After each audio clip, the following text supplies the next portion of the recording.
So we're moving right now to unconscious bias. And before I start, I want to let you know that we all, no matter who we are, no matter where we come from, no matter how open-minded we are, we all have unconscious bias. So all human beings have biases that impact every single thing that we do, that we think about, and how we behave. And it has an impact on the different variations of a human identity. Even people have a bias sometimes against people that are left-handed. It's as simple as that. The question is not if we have bias. The question is which one or which ones, because we can have many biases. So we can have bias against mental ability of others. We can have bias against their weight, their education, their skin color, their accent, their gender, their clothing, their disability, their body language. Are they closed where they just like stand like that, or they just open? We can have bias against their ethnicity, their attractiveness. So there is actually something called beauty bias, where attractive people, it can work for them or against them in hiring and recruiting, including in hiring and recruiting, including people getting into a relationship and the other person might shy away from person that is too attractive, you know, or person that is like just looking for something that is too attractive. So there is something called beauty bias. Height, how tall we are. So I want to read to you a survey, a poll that has been done, so you get what I mean by height.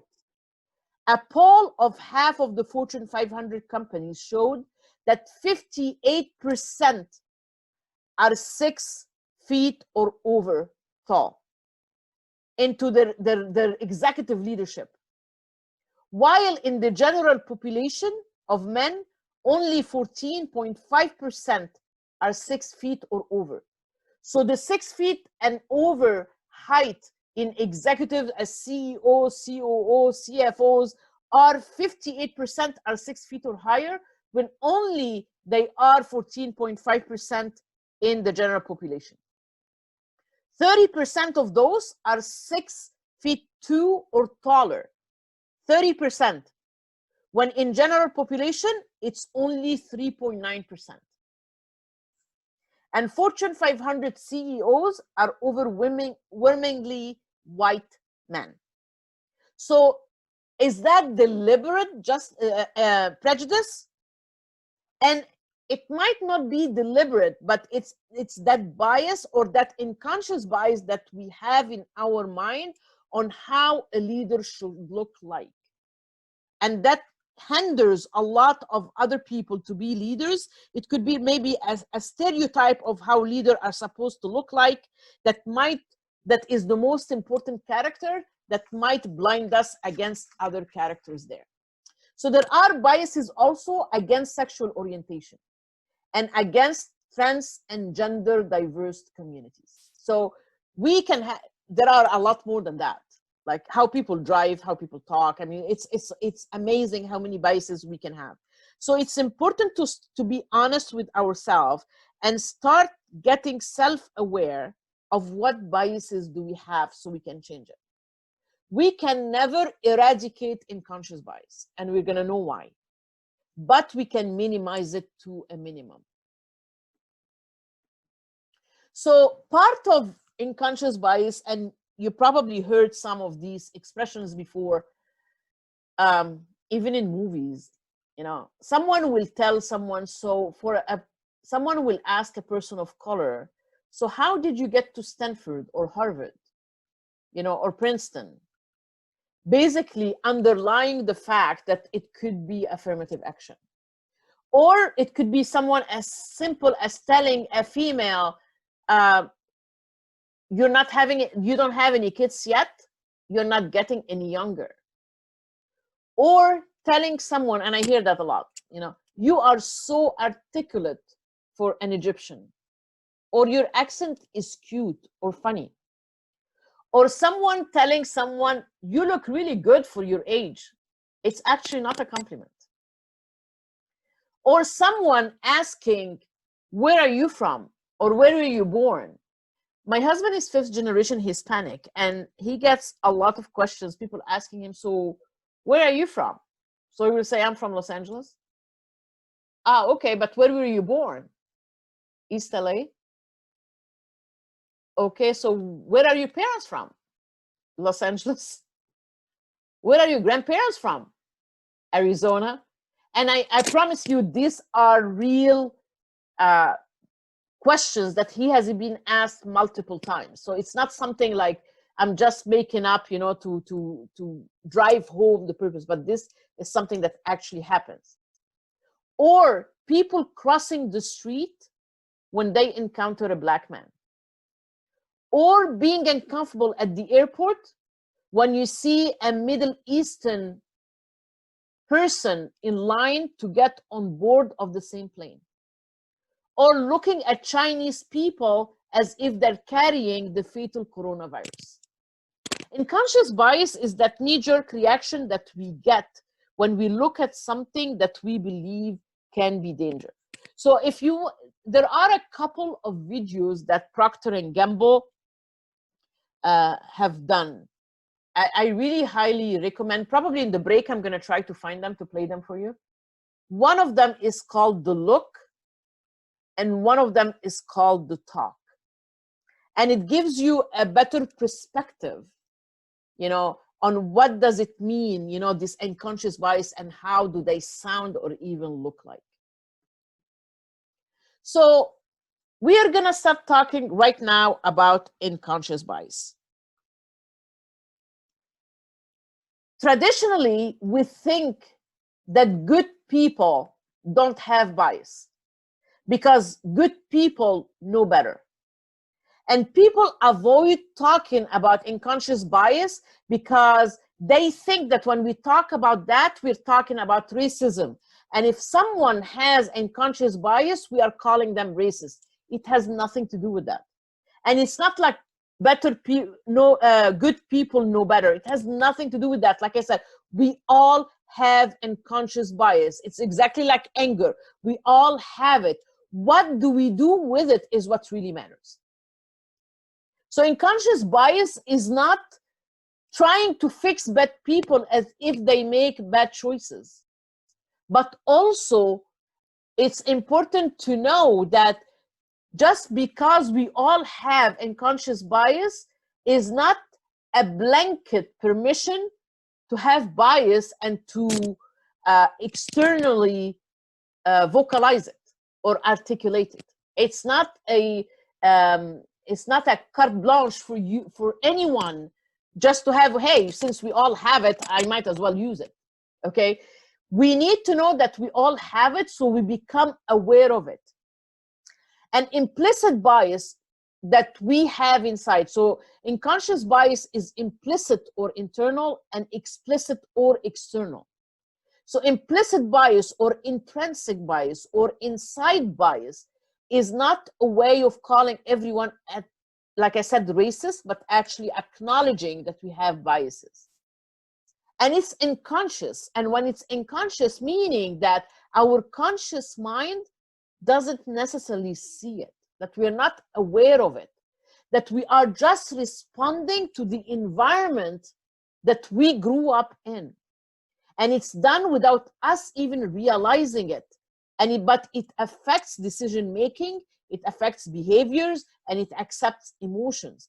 And it can affect everything in life, from decisions for housing, education, finances, healthcare, and even life or death. That's how lethal it can be, not to know that how to stop it or how to change or how to minimize our unconscious bias. So bias, the word bias itself means an inclination or a tendency or a prejudice either for or against a person or a group, specifically in an unfair way. And unconscious bias can be negative or positive. So, for example, a negative, it's exactly like stereotypes. A negative stereotype or bias is, for example, to say that all Middle Easterns are loud. You know, that we are categorizing all of them are loud. And I mean, to say the truth, I am loud, you know, but it just, that doesn't mean that every single person in the Middle East is loud. Like when I first met my husband, he told me, it's like, why when you meet your peers, like from the same background, you guys yell at each other?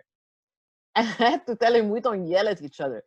We're just like have high tone of voice. And when we get excited because we love each other, we get even louder.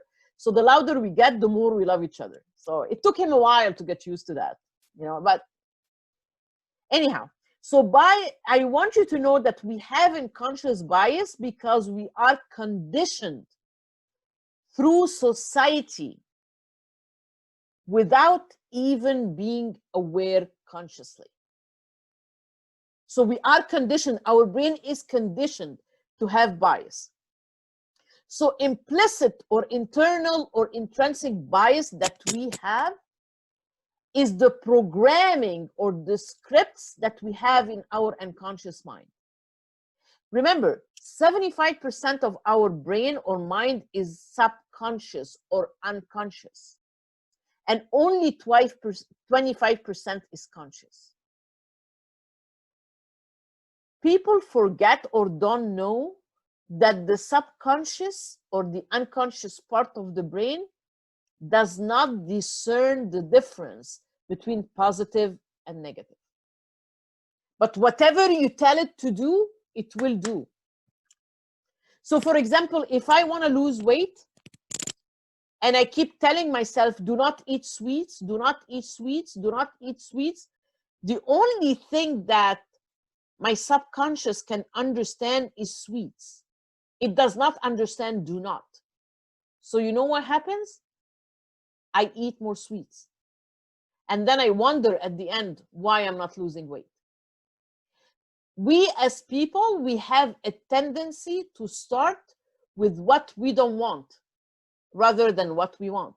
Like, for example, we start dating and we put a list of things that we don't want in a partner. And guess what? This is what we attract. Because this is the message that we give our subconscious. So I want you to start thinking that way. When you wanted something, start with the positive part of it, not the negative part of it. And that's why affirmations work. You know, of course, affirmation is not just not to say, I want $1 million and it will happen. That's not what it means. Affirmation is priming your brain to be positive, but without executing or without doing actual actions, your affirmations will not come into realization or to happen.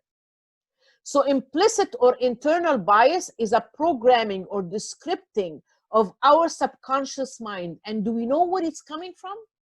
It comes from downloading other people's behaviors in our brain. And guess who these people are? These people are our first contact with life. Our parents, mother, father, siblings, later on school, friends, religious affiliations. So whatever they have, they download it into our brain. So if they have, I mean, not intentionally, but we absorb them and they get downloaded like a software in our brain. So if they have blind spots, we get them. And if we don't take care of the blind spots in our lives, we pass them to our children. And our children pass them to our grandchildren and so on. So what does a blind spot mean? A blind spot means that, you know how when we drive, we have a blind spot into the mirror? So when we get into an accident, because of that blind spot, it might not be our mistake, but it's 100% our responsibility, because we say that even if you change lanes or you want to make sure that no one is on your right, on your left, you actually You look into your side mirror, you look into your rear mirror, and you actually move your head to the left or to the right, depending on where you want to go. So blind spots are our responsibilities to find out through our life. The first 7 years of our life is when we are open like an absorbing sponge, and we absorb all the patterns and behaviors of the people around us. We are our 7 years old, including behavior, patterns, traumas, everything. We are who we were at 7 years old. And whatever we learn becomes memories that trigger us later on. So someone can say something like very simple, or even a joke, and you are 5 people in front that are hearing the same joke, and the 5 people will have different reactions. It's the same joke that they are hearing, but they react in 5 different ways. Why? Based on their scripting of their mind, based on their triggers, based on their priming, and based on what they learned in a very early age. So that's why we, and we're going to go through the neuroscience, why we have unconscious bias. So the blind spots that we might have, we require a shift that we see people as us. If not, we create an artificial wall between us and the people that don't look like us, that don't speak like us, that don't that maybe are not educated as we are, or didn't go to the same school, or are not from the same background. Because our brain perceives a difference. And our brain, when it perceives a difference, it translates to a danger. And the first function of the brain is to protect us and defend us. So it pulls us back from these people because it perceives it as danger even when they are not. And it becomes us versus them. The brain instinctively works against diversity.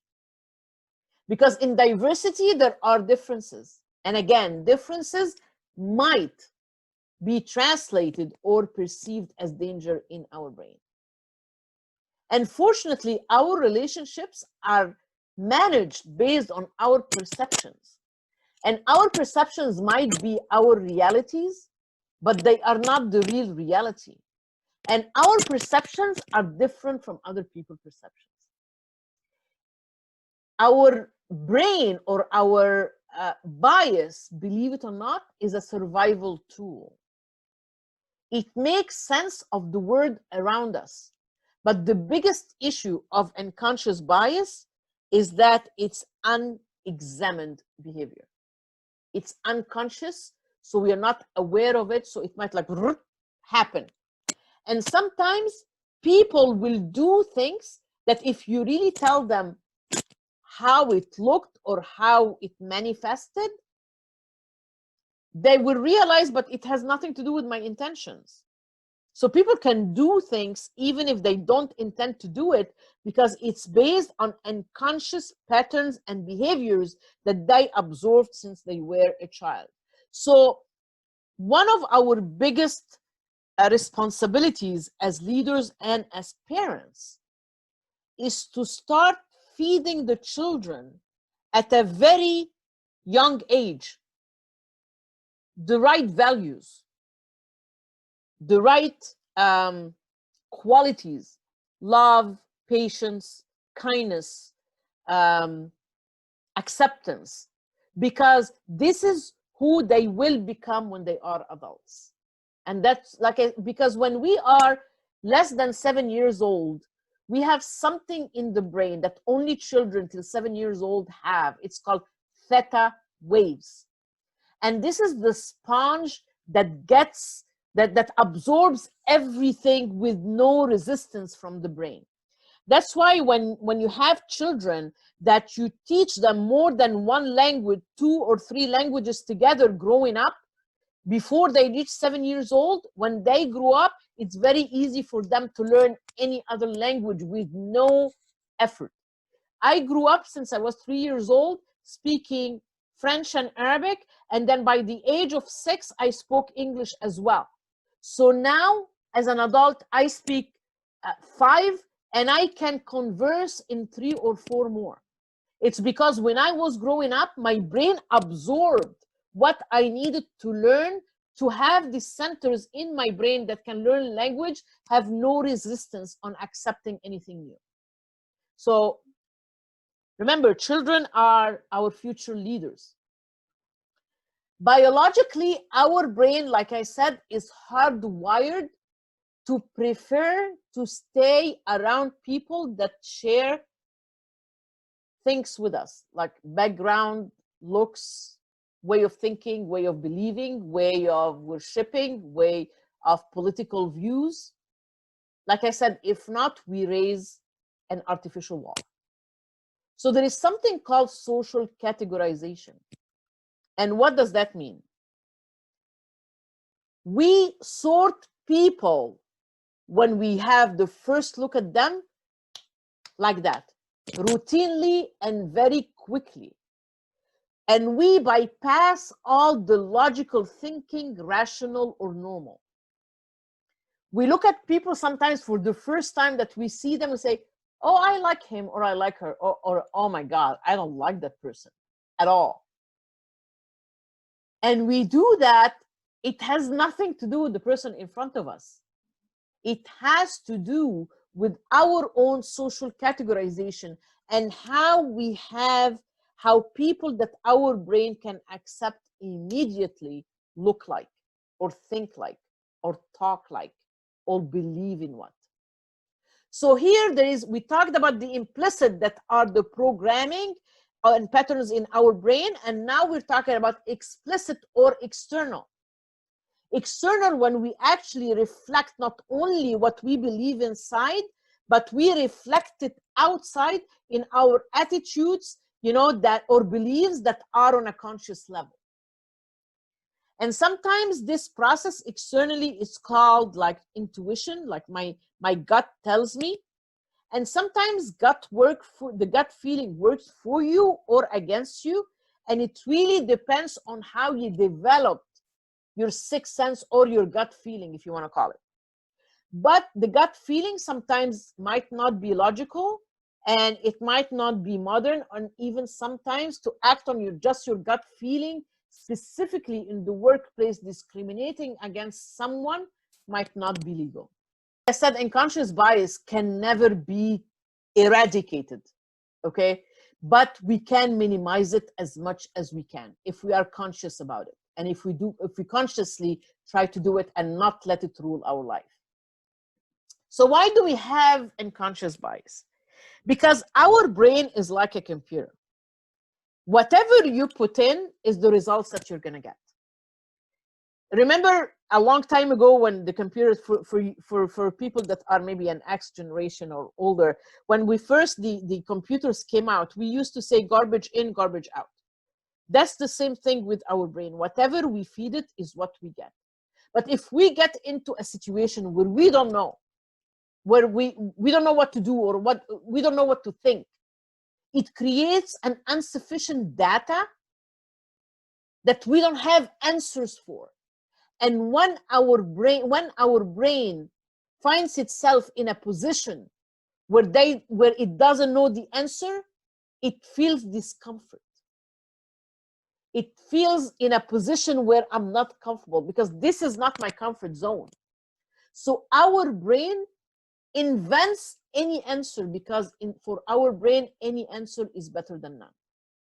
So it invents data to create and give you an illusion of order, so you can come back to your comfort zone. So as human beings, we fill the gaps that we have. Right or wrong information, we just fill them. So as human beings, throughout the ages, since the caveman, human beings started creating philosophies, mythologies, beliefs, even religions, to reassure us that there is indeed an order and a structure to a word that we don't see, or what we call the unseen word.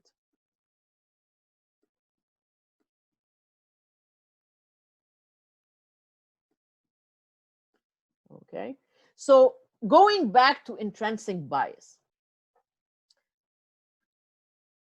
each one of us have, we were just discussing that, a blind faith in what we know, that we know, even if it makes little logic, either to us or someone else. And sometimes we hear ourselves saying, but it doesn't even make sense. Yeah, it doesn't even make sense to you, but not to the other person. And whatever we know, we just say, I just know in my heart, or I just know. And when we say, I just know, when we try to deny facts and proofs that go against or with what we think is the truth.